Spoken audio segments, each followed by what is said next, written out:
Então, daí a gente falou, né, sobre a questão de uma possível andamento de uma abolição no Brasil com essas novas leis, essa pressão da Inglaterra e tudo mais. Mas a gente precisa, nesse momento, de pessoas para trabalhar, certo?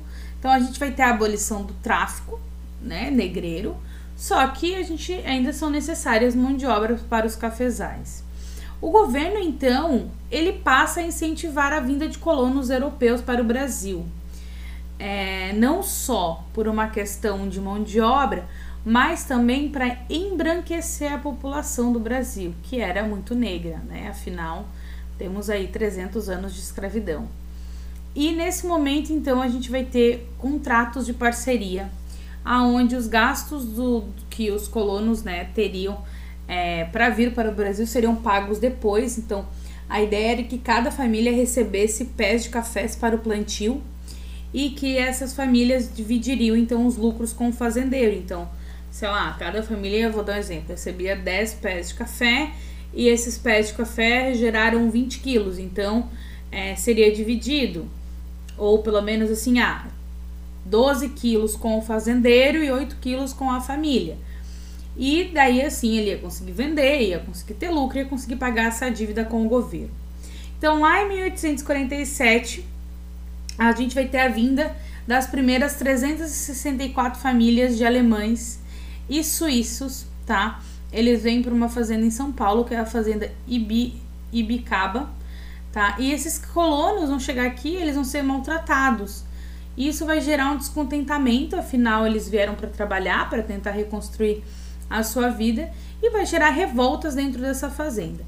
E nesse momento a gente vai ter o fim do contrato, né, dessa parceria, e ela não vai ter dado sucesso.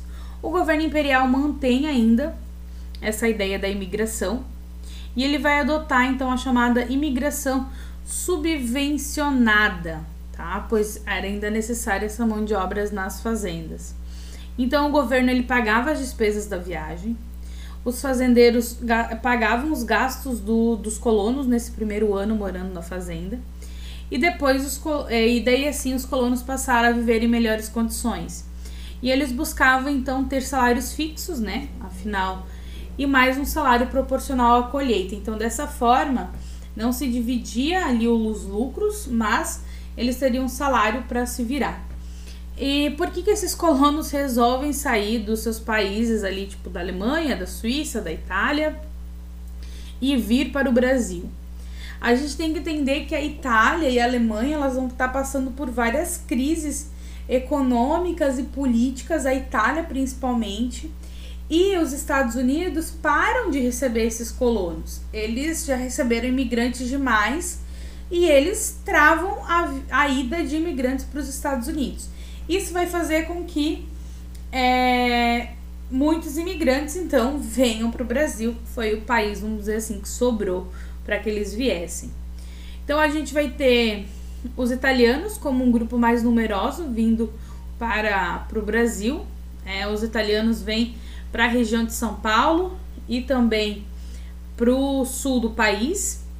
A gente vai ter espanhóis e portugueses ficando principalmente nos centros urbanos de São Paulo e do Rio de Janeiro. A gente já tem bastante português, mas vem bastante espanhóis também. Alemães, poloneses e ucranianos vêm para o sul do país. Então a gente vai ter ucranianos, poloneses na região do Paraná, né, uma grande quantidade. Alemães a gente tem aqui na região de Santa Catarina e Rio Grande do Sul. E a gente vai ter então essa divisão. Italianos então também ocupando a região sul. Ok? Daí a gente vai entender como vamos relacionar a questão da imigração e da abolição da escravatura no Brasil. Ok? É isso, e continuamos na próxima aula.